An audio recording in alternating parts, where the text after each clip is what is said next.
So the third one-day game will be played at the Visakhapatnam Cricket Stadium, and this time South Africa batted first, and guess what? Who scored the most runs in this South African innings? Quinton de Kock, right? Quinton de Kock. He came out from the retirement from one-day cricket after the 2023 Cricket World Cup. He decided to retire after the World Cup, but he came back before the tour of Pakistan, and he scored 100 as well in Pakistan. So Quinton de Kock showing some composure and showing some the nostalgic Quinton de Kock, because I love Quinton de Kock because his batting style, I mean, similar to Adam Gilchrist. I mean, his bat flow from the cover drives and the pickup shot, and also the way he scored runs, it was very impressive. And Quinton de Kock, I mean, he literally showed his full potential in that inning. So actually he scored his 23rd one-day 100 and equaled Kumar Sangakkara's record as well. Sangakkara also scored 23 one-day 100s as a wicket-keeper batter, so he equals Sangakkara in that innings. And 7th 100 against India, he also equaled another Sri Lankan record, I mean Sri Lankan player record, right? I mean, he equals Anand Jaiswal's 7 one-day 100s against India. So he literally leveled two Sri Lankan records on that day, and he scored 106 runs off just 89 balls. But unfortunately, he was dismissed by Prasidh Krishna, the bowler who leaked runs in the second one-day game. This time he took the prize scalp of Quinton de Kock, and Temba Bavuma supported, scoring 48, and the others, unfortunately, I mean, no one scored more than 30 runs. Only Bretsky scoring 24, Brevis scoring 29, Maharaj not out 20, and it was a collapse. I mean, South Africa, I think from 3 for 6, 168 in 28.2 overs, I think they're almost going from around a ball. But after the dismissal of Quinton de Kock, or I should say Deval Brevis, because when Quinton de Kock dismissed, he was dismissed 106, but South Africa 199 for 5. And the dismissal of Deval Brevis, the collapse started. I mean, for Sri Lankan terms, in Sinhalese say a perahara, a procession. So a procession of wickets started to fall for South Africa from 6 for 234 up until all of for 270. So South Africa scored just 36 runs in the last 5 wickets. So that was a sort of a collapse. For that collapse, India's bowling, it was held. Yes, again Prasidh Krishna, the bowler who leaked runs in that second one-day game, but took 2 wickets in that game, remember. But this time he got 4 wickets for 66 runs, almost completing his 10 overs. So sort of an improved performance from that bowler, Prasidh Krishna. But with his bowling support, don't forget Kuldeep Yadav, another bowler who took 4 wickets in this series. He took 4 wickets in the first one day. This time he took 4 wickets in the third one day as well. So Kuldeep Yadav showing the importance of a Chinaman bowler for the Indian side. But the other 2 wickets taken by Arshdeep Singh, 1 for 36 of his 8 overs, and Ravindra Jadeja, 1 for 50 of his 9 overs. So that's the end of the South African innings.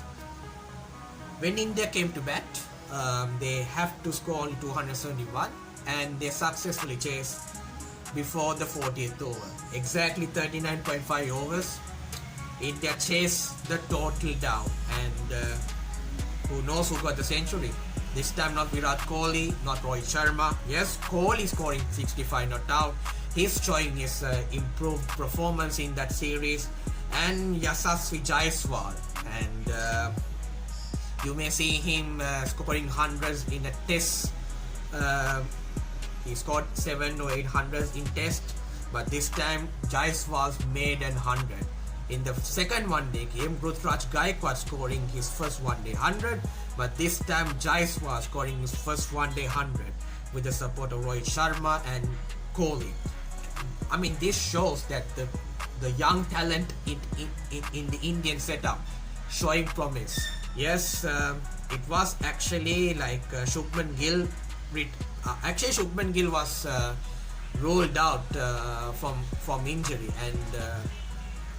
and he's coming back from the T20 series. So Shubman Gill didn't play the entire 3 one-day game because of the injury took from the first test, and without him I think everyone played well. I mean, with him India's playing well. Without him, India also playing well. But I mean, when I watch those memes and reels, and also like memes about Indian cricketers, like people don't want Shubman Gill to bat. I mean, they said prince to princess, but I mean Shubman Gill, okay? I mean Shubman Gill showing some promise, and he's also one of my favorite Indian players as well in this generation, because he had a wonderful Anderson Tendulkar Trophy in England, scoring 700 plus runs. Don't forget his double 100 in Birmingham, and few hundreds as well. And he's showing the maturity that the Indian cricketing history needs. And Jaiswal also showing the same glimpse. Sai Sudarshan also coming to the ranks. Gaikwad also knocking the door. And the future of Indian cricket, right? I mean, having a real promise. And Rohit Sharma and Virat Kohli only playing the 50 over 4 games only, because both of them retired from the T20Is and the test matches. And I think it's a good decision taken by both great players, because they didn't had a very good Border Gavaskar series back in 2024 to 25, and yes, Indian cricket is still up and running, showing some good signs. And unfortunately for the South African bowling, only Keshav Maharaj took a sole wicket, but he bowled his 10 over 44 runs. So that's it from the 3-match one-day series. But before that, let's talk about Virat Kohli's performance in that one-day series as well. And let's see what he can achieve in the next 2 years, maybe up until the 2027 Men's Cricket World Cup in South Africa, and let's see what he can do. So if we look at the screen about Virat's redemption in the India versus South Africa ODI series happening this year in 2025, we know he scored 200s in that series, including a 65 not out in Vizag. He's actually the player of the series, scoring 302 runs with the average of 151, and also the strike rate 117. So a very impressive performance from the one-day GOAT at the age of 37, showing some strength about his batting. And I think this is very important for him, because criticism was knocking the door against him, because they want Virat to retire, or some people are telling like Virat should retire very early, but this time Virat showed his answers to the critics. So I mean, 302 runs in a 3-match one-day series, especially a 37-year-old fitness freak, should I say, because he's very concerned about his fitness as well, and that's what makes him a very special cricketer. And to take it off, another 40 to 45 one-day games up until the end of the Men's Cricket World Cup in 2027, and 3,869 one-day runs between himself and Sachin Tendulkar to surpass, should I say, the legend of the Indian cricket, Sachin Tendulkar, in terms of highest number of one-day runs scored in the one-day cricketing history. And to cap it off, he has actually 2 one-day hundreds above Sachin Tendulkar, because Sachin Tendulkar scored 51 one-day hundreds. Now Virat Kohli has 53 one-day hundreds, and also don't forget, yes, Kohli also scored 84 international hundreds as well. including a one T20I 100 against Afghanistan back in 2022 in the Men's Asia Cup in the T20 format, and hope that Virat Kohli will show his